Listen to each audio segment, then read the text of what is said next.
Hello everyone, I am नवीन कुमार। और एक company है जिसके अंदर में एक भयंकर मैनिपुलेशन हुआ है। सो आज उस कंपनी की हम लोग थोड़ी सी यहाँ पर चर्चा करने की कोशिश करेंगे और क्या गजब दिमाग इन लोगों ने लगाया है और क्या गजब इन्वेस्टर्स का अंदर जो लालच होता है उसको किस तरीके से मैनिपुलेट करके और स्टॉक को राइट इश्यू के अंदर में पूरा सब्सक्रिप्शन करवा करके बाद में कितना ही ऊपर ले जाकर के फिर वापस पटका है। मतलब इन्वेस्टर्स के लालच का तो इतना कुचुम्बर बनाया है ना इस स्टॉक ने कि उसकी चर्चा हम लोग यहाँ पर करने वाले हैं और किस तरीके से ये पूरा खेल हुआ है उसके बारे में थोड़ा समझने की कोशिश यहाँ पर हम लोग करेंगे। तो यहाँ पर स्प्राइट एग्रो की हम लोग बात कर लेते हैं। तो आज के दिन जो कंपनी का स्टॉक प्राइस है वो 13 रुपए के आसपास में चल रहा है। जबकि अगर हम लोग कंपनी के चार्ट को देखते हैं तो फिर रिसेंटली कंपनी का स्टॉक जो है लगभग 90 रुपए के आसपास में जा करके आया है। सो 90 रुपए से अभी कब था 90 रुपए, 8 अगस्त को था और अभी हम लोग बात कर रहे हैं 22 अक्टूबर को। तो यहाँ पर लगभग 2 महीने के अंदर अंदर में ही कंपनी का स्टॉक 90 रुपए से 12 रुपए आ गया। चलते चलते सिर्फ सारे के सर्किट लगे हैं। अब कैसे खेल ये चला है, कंपनी ने राइट इशू के थ्रू पैसे उठाने का ट्राई किया था और जो राइट इशू के थ्रू पैसे उठाने का जो कंपनी ने डिसीजन लिया था वो फर्स्ट टाइम कब लिया था, यहाँ पर 26 अप्रैल को कंपनी ने डिसीजन लिया कि हम लोग राइट इशू से पैसा उठाने वाले हैं, वो भी 50 करोड़ रुपए से कम, दैट इज 45 करोड़ रुपीज़। अब क्यों 50 करोड़ रुपए से कम, बिकॉज 50 करोड़ रुपए से ज़्यादा पैसे उठाती है तो सेबी को रिपोर्टिंग देनी पड़ती है। तो यहाँ पे 50 करोड़ रुपए से कम उठाती है तो सेबी को रिपोर्टिंग देने की जरूरत नहीं है, वहाँ पे सिर्फ एक नॉर्मल इन्फॉर्मेशन देने की जरूरत है कि हम पैसा उठा रहे हैं, दैट्स इट। एनएससी या बीएससी एक्सचेंज, जिस भी एक्सचेंज के ऊपर कंपनी लिस्टेड होती है, सिर्फ एक्सचेंज को वहाँ पर इन्फॉर्मेशन देनी जरूरी होती है, राइट। तो एक्सचेंज से अप्रूवल मिल जाता है 50 करोड़ रुपए का और कंपनी 45 करोड़ रुपए का और कंपनी पैसे उठाने की तरफ में चलने शुरू हो जाती है। अब प्रॉब्लम सबसे बड़ी ये आती है कि कंपनी पैसे उठाए तो सही, बट कंपनी उठाई किस बात पे, इन्वेस्टर्स नए राइट इशू थ्रू जब पैसे उठाते हैं तो कंपनी क्या करती है, नए पैसे उठाती है मार्केट से और पैसे, क्योंकि आईपीओ आया हुआ है पहले का। तो लिस्टेड कंपनी जब दोबारा पैसे उठाती है तो वो राइट इशू होता है। तो कंपनी अब 44 करोड़ रुपये उठाए तो सही, बट इन्वेस्टर्स 44 करोड़ रुपये भी कंपनी को क्यों दें, राइट। कोई कोई ना कोई कंपनी के अंदर में कुछ अच्छी चीज़ हो तब तो कंपनी लगाए पैसे। अब यहाँ पे कंपनी का अगर हम लोग देखते हैं तो कंपनी के अंदर में कुछ है ही नहीं। कंपनी अगर डेटा को अगर उठा के देखेंगे तो अचानक मार्च 2024 के अंदर में कंपनी का रेवेन्यू हो जाता है 72 करोड़ रुपए, जबकि पिछले साल 8 करोड़ रुपए, 8 करोड़ रुपए नुकसान। तो कंपनी कोई नेट प्रॉफिट्स के यहाँ पर नहीं कमा रही है, सालों साल कंपनी बस ऐसे बैठी हुई है। अचानक मार्च 2024 के अंदर में होता क्या है कि कंपनी का रेवेन्यू हो जाता है 72 करोड़ और एक्सपेंसेस होते हैं 60 करोड़। कंपनी नेट प्रॉफिट कमा लेती है 13 करोड़ रुपए। और जिस साल ये कमाती है उसके जस्ट 3-4 महीने के अंदर में अगले महीने मार्च को ये रिजल्ट आता है, अप्रैल में कंपनी बोलती है कि हम भाई 44 करोड़ रुपए उठा रहे हैं। ऐसे तो कैसे लगाएगी जनता, बट इतने पे कंपनी को भरोसा नहीं है कि इतने पे भी इन्वेस्टर मान जाएगा, क्योंकि इन्वेस्टर जो है वो समझदार है, पागल तो है नहीं। अब यहाँ पे कंपनी क्या करती है, कंपनी खेलती है जो इन्वेस्टर लोग होते हैं, जो आम जनता होती है, उनके लालच के साथ वो क्या करती है। अब यहाँ पे कंपनी का खेल है या फिर कंपनी के अंदर में किन्होंने ये पूरा खेल रचा है उनका तो मुझे पता नहीं, I am not Poynting any fingers. But यहाँ पर अगर हम लोग डेटा को यहाँ पर चेक करते हैं तो अचानक से यहाँ पर देखने को मिलेगा कि जिनके पास में भी इन्फॉर्मेशन पहले से होती है स्टॉक को पहले ही खरीदना चालू कर देते हैं वो। तो यहाँ पे 11 रुपए से जब कंपनी ये इन्फॉर्मेशन लेके आती है अप्रैल के आसपास में, तब ऑलरेडी कंपनी का स्टॉक जो है 30 रुपए के आसपास में चल रहा होता है। अचानक से कंपनी जो राइट इश्यू की जो डेट्स जारी करती है वो है 3 जून के आसपास में। तो कंपनी का स्टॉक जो होता है ऑटोमेटिक से अचानक से लोअर सर्किट यहाँ पे मारना चालू कर चुका है। अचानक से 3 जून को इन्फॉर्मेशन आती है तो 31 मई से 3 जून के आसपास में वापस अपर सर्किट मारना स्टॉक चालू कर देता है। अब कंपनी राइट इश्यू के जो पैसे उठा रही होती है तो वो जो प्राइस डिसाइड करती है वो है 13 रुपए 4 पैसे। दैट मीन्स कि कंपनी हर 15 शेयर के ऊपर में एक नया शेयर जारी करने वाली है और उस एक नए शेयर के बदले 13 रुपए चार्ज करने वाली है। अब लोग ऑलरेडी इस स्टॉक को जब लेके बैठे हुए तो कुछ खास वॉल्यूम इस कंपनी के अंदर में है नहीं, लोग नए पैसे दे क्यों, सीधी सी बात है। और दूसरी चीज़, इस कंपनी के जो शेयर्स थे वो कुछ लिमिटेड हाथों के अंदर में ही थे, राइट। वो इसमें पैसा लगाना चाह नहीं रहे, तो अब इसमें करें क्या। नए पैसे वो जो लिमिटेड हाथों में वो पहले से फंसे हुए, तो वो नया पैसा देने की मूड में ही नहीं है। तो अब जनरल पब्लिक को पकड़ना पड़ेगा, जनरल पब्लिक को पकड़ना पड़ेगा। तो नए शेयर्स देने नहीं है, तो अब पॉइंट ये है कि नए शेयर्स अगर देने नहीं है तो लालच जगाना पड़ेगा। लालच कैसे जगाया जाता है, लालच जगाया गया किस तरीके से, ये कंपनी ने जारी कर दी डेट्स। अब यहाँ पर आप लोग चेक करना एक बार, मैं आपको दिखाता हूँ। कंपनी ने डेट्स जारी की कि 24 जून से 12 जुलाई के बीच में कंपनी का जो राइट इश्यू का, जिनके पास में भी कंपनी के शेयर्स हैं उनको एक्स्ट्रा शेयर्स कंपनी दे रही है और 15 शेयर के ऊपर में एक शेयर उनके बदले 13 रुपये, 13.5 रुपये कंपनी चार्ज कर रही है। तो वो उसका पेमेंट जो है 24 जून से 12 जुलाई के बीच में कर दो हमको। सीधी सी बात ये है। पॉइंट ये साथ में ये और रखा गया है कि 24 जून से लेकर के 8 जुलाई के बीच में आपको रेन्यूशिएशन, मतलब अगर आपके पास में एक्स्ट्रा शेयर जो मिले, अगर आपको नहीं पेमेंट करना उनका, तो आप उनको बेच सकते हो, राइट। तो उनको बेचने की जो तारीख थी वो 8 जुलाई तक थी, क्योंकि 12 जुलाई तक पेमेंट करना था और 8 जुलाई तक आप उनको बेच भी सकते हो अगर पेमेंट नहीं करना चाहते हो तो। अब आम जनता को वो जो एक्स्ट्रा शेयर्स मिले हुए हैं वो बेचने देने, क्योंकि ऐसे तो आम जनता खरीदेगी क्यों, कंपनी में पैसे लगाने के मूड में नहीं, क्योंकि जो ऑलरेडी इन्वेस्टर्स हैं उनको पैसे लगाने हैं नहीं, क्योंकि कंपनी में कुछ है नहीं। साथ में ही जो आम जनता है उनको ये एक्स्ट्रा शेयर्स बेचने और फिर एक्स्ट्रा शेयर खरीदने के बाद में उनको ये भी जताना है कि आपको 13.5 रुपये का और पेमेंट भी करना है। तो इतना लालच उनके अंदर जगाना है कि वो 2-3 रुपये का ये शेयर भी खरीदें, साथ में 13.5 रुपये का पेमेंट भी करें। तो इसके लिए वो क्या किया उन्होंने कि शेयर प्राइस को इतना ऊपर लेके चले गए, इतना ऊपर लेके चले गए, 4 से 5 गुना ऊपर तक लेके चले गए। तो अचानक से जो आम आदमी होता है उसको दिखता है क्लियर कट, या फिर जो मैनिपुलेटर्स होते हैं उनके लिए मैनिपुलेट करना बड़ा आसान हो जाता है, यूट्यूब के थ्रू, वीडियोस के थ्रू, मैसेजेस के थ्रू, व्हाट्सएप के थ्रू, टेलीग्राम के चैनल्स के थ्रू। एक स्टॉक जिसका प्राइस जो मिल रहा है आज के दिन आपके 15 रुपये का पड़ रहा है और उसका जो शेयर प्राइस चल रहा है वो आपको 80 रुपये के आसपास में मिल रहा है, और आपको कुछ नहीं करना, आपको सिर्फ 1 महीने का इंतजार करना है। किस तरीके का खेल चलता है यहाँ पे। अब यहाँ पर अगर हम लोग देखते हैं तो कंपनी का जो डेट्स आई हैं, अगर देखते हैं, एक सेकेंड रुको, यहाँ पे देखो, राइट, यहाँ पे कंपनी बोलती है कि 12 जुलाई तक मैं यहाँ पर पेमेंट आपको करना है। तो कंपनी का जो शेयर प्राइस है वो कहाँ पहुँच गया है, 61 रुपये। कंपनी कितना पैसा मांग रही है राइट इश्यू के पैसों से, यहाँ पर 13 रुपये 4 पैसे, 13.5 रुपये के आसपास मांग रही है। और यहाँ पर अगर हम लोग एक चीज़ और चेक करेंगे तो राइट इश्यू का जो प्राइस चल रहा था, राइट इश्यू वाला जो एक्स्ट्रा शेयर्स मिले थे उनका जो प्राइस चल रहा था वो किस भाव पे चल रहा था, यहाँ पर अगर हम लोग चेक करेंगे तो उसका प्राइस आपको देखने को मिलेगा, ये देखो यहाँ पर।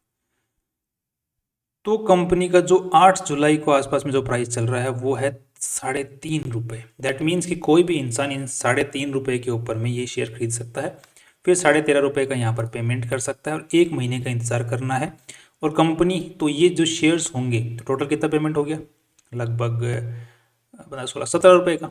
और यहाँ पर जो एक्चुअल शेयर प्राइस चल रहा है वो कितने रुपये चल रहा है 8 जुलाई को, 55 रुपये। दैट मीन्स कि 58-54, लगभग 3 गुना ऊपर चल रहा है।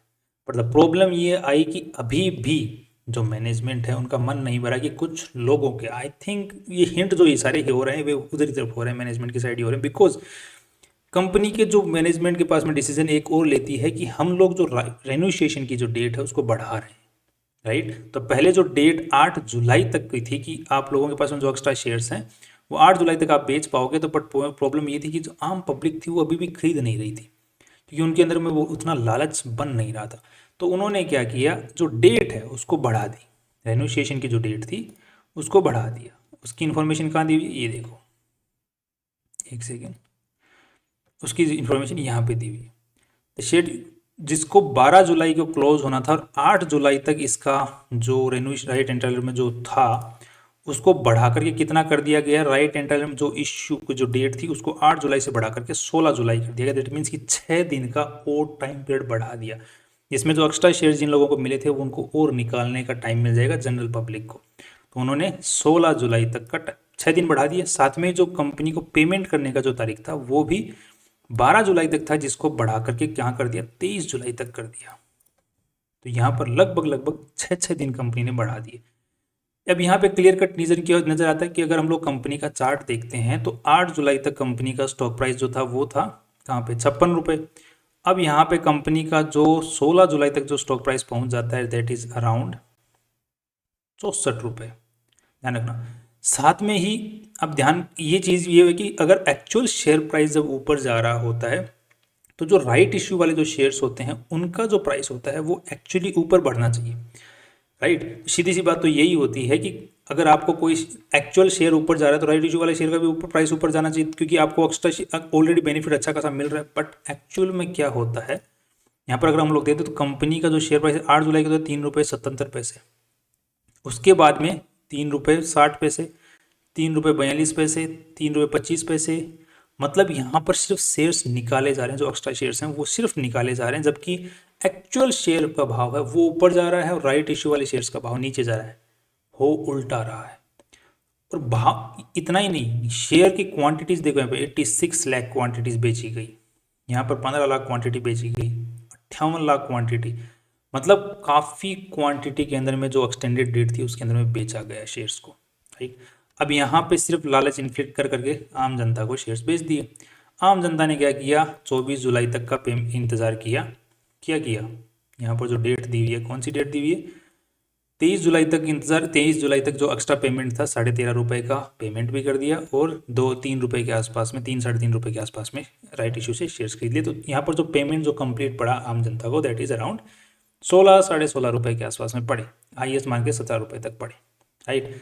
अब जब कंपनी जो 23 जुलाई आई तब तक जो कंपनी का शेयर का भाव चल रहा था वो कितना चल रहा था, 70 रुपये के आसपास में चल रहा था, 70 रुपीज़।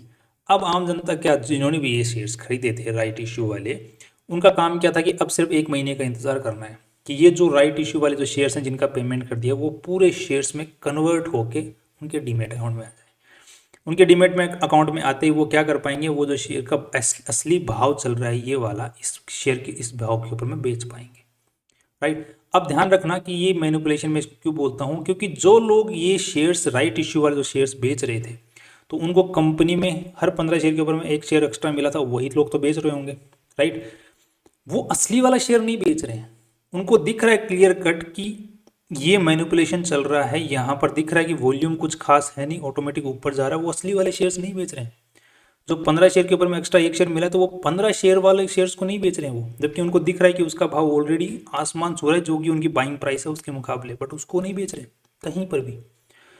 बट जो राइट इश्यू वाले जो बेच रहे हैं उनको 2.5-3 रुपये में बेच रहे हैं, मतलब कमाल हो गया। अब अचानक से क्या होता है कि डेट आ जाती है, कौन सी डेट, आखिरी जो हाईएस्ट बनाता है वो बनाता है 8 अगस्त को, बिकॉज यहाँ पर लिस्टिंग होना स्टार्ट हो जाती है, जो स्टॉक्स होते हैं जो कि एक्स्ट्रा शेयर्स जो हैं वो कन्वर्ट होकर के डीमेट्स अकाउंट्स के अंदर में ऐड कर दिए जाते हैं, बट उनको ट्रेडिंग के लिए अलाउ नहीं किया जाता। ट्रेडिंग के लिए जो अलाउ किया जाता है वो अलाउ किया जाता है लगभग 20 अगस्त के आसपास में, जो कि जब प्राइस पहुंच चुका होता है, ऑलरेडी लोअर सर्किट कंपनी का स्टॉक मार्च चालू कर चुका है। तो यहाँ पर आप लोग अगर देखोगे तो कंपनी का स्टॉक मैनिपुलेशन खत्म हो चुका है, कंपनी के अंदर में जितना मैनिपुलेशन करना था कर दिया है।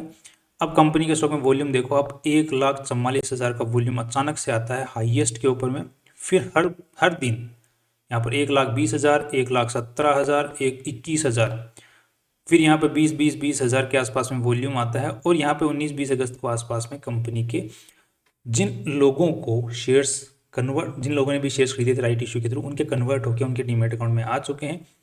अब उनको पता है कि अब मुझे ये शेयर्स बेचने हैं, प्रॉफिट बुकिंग करनी है ना, क्योंकि उन्होंने 17 रुपये के आसपास में खरीदे शेयर्स, अब वो प्रॉफिट बुकिंग करना चाह रहे हैं। बट अब प्रॉब्लम ये है कि राइट इशू के अब पे लोअर सर्किट लगना चालू हो चुका है। अब सिर्फ वही बेच सकता है वो शेयर्स जिनके पास में high frequency HFT, high frequency trading का टर्मिनल है। तो अब यहाँ पे जिनके पास में भी उस चीज़ का अप्रोच था वो बेच पाए। अब वो ज़रूरी क्यों है, क्योंकि पॉइंट ये आता है कि जब आप सुबह सुबह मार्केट खुलता है तो जिसने सबसे पहले ऑर्डर लगाया उसका सबसे पहले एग्जीक्यूट होगा, क्योंकि कोई भी बायर अगर आएगा, राइट, तो वो उसी इंसान से खरीदेगा जिसने सबसे पहले बेचने का ऑर्डर लगा दिया, क्योंकि ये लोअर सर्किट पर लग रहा है, तो अगले दिन जो लोअर सर्किट होगा उसके ऊपर में जिसने भी पहला ऑर्डर लगाया उसी का सबसे पहले बिकेगा। अब किसका पहले ऑर्डर लगेगा, जिसके पास में हाईएस्ट इंटरनेट की स्पीड है, जिसके पास में लो लेटेंसी वाला इंटरनेट स्पीड है, जिसके सर्वर्स बिल्कुल जो एक्सचेंज के सर्वर्स हैं उनके पास में पड़े हुए हैं, जिनका माइक्रो सेकंड के अंदर में ऑर्डर एग्जीक्यूट हो रहा है, और वो किसका होता है, HFT वालों का होता है। क्योंकि आप नॉर्मल एक ऑर्डर डालोगे तो आपका कम से कम 9 बजे जब आप ऑर्डर डालोगे तो वो आपका ऑर्डर कितना भी जल्दी क्लिक कर दो, 9:05 सेकेंड, 4 सेकेंड या 6 सेकेंड के आसपास में वो एग्जीक्यूट होता है। जबकि HFT वालों का जो ऑर्डर होता है वो 9 बज के माइक्रो सेकंड भी ऊपर जा नहीं रहा होता। 1 सेकंड तो बहुत बड़ी बात हो जाती है, माइक्रो सेकंड्स भी ऊपर नहीं जाता, जिससे पहले ऑर्डर एग्जीक्यूट वहाँ पे लग जाता है, लाइन में जाके लग जाता है कि हाँ सबसे पहले भाई मैंने लगाया है। कोई भी अगर बायर आता है तो सबसे पहले मेरा बिकेगा। तो आम जनता का तो बिकना का सवाल ही नहीं उठता। आम जनता का बिकना कहाँ चालू होता है, अब अचानक से आपको सबको पता है कि हमने कितने रुपए में खरीदे थे शेयर, 17 रुपये के आसपास में पड़े थे। कंपनी का स्टॉक गिरता जाता है, रोज गिरता है, सर्किट ही लगते हैं, कोई वॉल्यूम नहीं, कुछ नहीं। अब यहाँ पे सर्किट कब खुलता है? कंपनी का सर्किट खुलता है इस दिन, दैट इज अराउंड 7 अक्टूबर 8 अक्टूबर के आसपास में कंपनी का सर्किट खुलता है, शायद 4 अक्टूबर को भी खुलता है थोड़ा बहुत।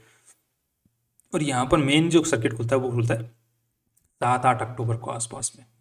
अब वो जो प्राइस है वो कौन सा है? 13.5 रुपये के आसपास में, 13 साढ़े 13 रुपये के आसपास में शेयर का प्राइस। खरीदा कितने में था? 17 में।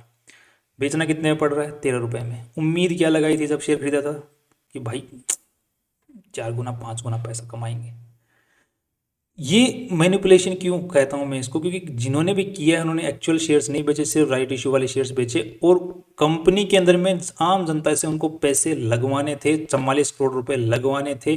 तो इन्फ्लिक्ट किया गया लालच कि आप देखो यहाँ पर, आप यहाँ पे 17 रुपये लगा के 80 रुपये में बेच सकते हो, यू हैव द पॉसिबिलिटी। जबकि क्लियर कट नजर आ रहा है कि कंपनी का अगर स्प्राइट एग्रो का शेयर का प्राइस देखते हैं, आज के दिन भी 700 करोड़ रुपए का भाव चल रहा है इस कंपनी का। वैल्यू इसकी 50 करोड़ की भी नहीं है कंपनी की। कंपनी के पास में वैल्यू 50 करोड़ की भी नहीं है, बट 700 करोड़ रुपए के आसपास आज भी भाव चल रहे हैं, आज भी हाईली मैनिपुलेटेड है। बट जबकि जब ये 70 80 रुपये में चला तब इसका भाव 3.5 से 4 हजार करोड़ रुपए के आसपास में कंपनी का भाव पहुंच गया था। जो कंपनी पिछले कुछ सालों के अंदर में 1 रुपये का माल नहीं बेच पा रही है, वो कंपनी अचानक से 2024 में रिजल्ट जारी करती है जिसमें 13 करोड़ रुपए का माल बेच लेती है, और वो भी कौन सा? एग्रीकल्चरल कॉमोडिटी है ना, जो जो गेहूं बाजरा ये जो कॉमोडिटीज होती हैं इनको बेचने का काम, ठेकेदारी वाला काम, जो राशन वाला काम। इसके अंदर में मैं आराम से आप लोग बिना जीएसटी वाले लफड़े के कितना भी ट्रांजेक्शन दिखाना चाहो दिखा सकते हो, आपको कुछ नहीं करना, बढ़िया बनना है थोड़े दिन। वो कंपनी ने काम किया, वॉल्यूम दिखाया, प्रॉफिट दिखाया, जनता को बिंदास मैनिपुलेट के अंदर में फंसाया, और अभी भी जनता है अच्छी खासी फंसी बैठी हुई है। अब मैं ये क्यों कहता हूँ, अगर आप लोग इनके और भी चीज़ों को अगर आप लोग चेक करोगे इसके अंदर में, तो मैं आपको और 2 4 चीज़ें और दिखा देता हूँ। अगर आपको कंपनी, एक तो जब से कंपनी खुली है तब से 4 बार तो नाम चेंज कर चुकी है अपना। अगर यहाँ पर हम लोग चेक करते हैं तो कंपनी का सबसे पहले नाम खुला, ये जो नाम खोला गया था वो था कंसल फाइबर के नाम से 2024-94 के अंदर में। फिर इसका नाम चेंज किया गया टीना एग्रो, जो कि लगभग 2021 में चेंज किया गया। फिर टीना एग्रो से 22 मार्च 2024 को तो कंपनी का नाम चेंज किया गया स्प्राइट एग्रो के अंदर में। अब स्प्राइट एग्रो से पता नहीं कौन सी कंपनी के अंदर में चेंज करेंगे। और कंपनी का पिछले कई सालों का अगर आप डेटा उठा के देखोगे तो यहाँ पे कुछ भी नहीं है, प्रॉफिट एंड लॉस में भी कुछ भी नहीं है सालों साल, और यहाँ पर भी कुछ भी नहीं है सालों साल, सूना पड़ा हुआ है। अचानक से कंपनी उठती है और वॉल्यूम दिखाती है, पैसा उठाती है, और मुझे लग रहा है फिर से सोना ही पड़ने वाला है। सो भाई लोग, बस इतना सा कहता हूँ कि बच के रहो, मार्केट में बहुत सारे मैनिपुलेशंस चलते हैं। ये मेरा पर्सनल अंडरस्टैंडिंग है अबाउट द कंपनी। आपकी अंडरस्टैंडिंग कंपनी की रिगार्डिंग अलग हो सकती है, आई एम श्योर। आप एक अलग नज़रिए से कंपनी को देख सकते हो। जो मेरी अंडरस्टैंडिंग थी, जो कि मार्केट में काफ़ी सारे जो भाइयों ने फेस किया, वो अंडरस्टैंडिंग मैंने आपके सामने रखी है। That's all from my side. बाकी स्टे सेफ, स्टे सिक्योर, और अच्छी अच्छी कंपनियों को रिसर्च करके पैसे लगाइए। That's all. Finally see you tomorrow.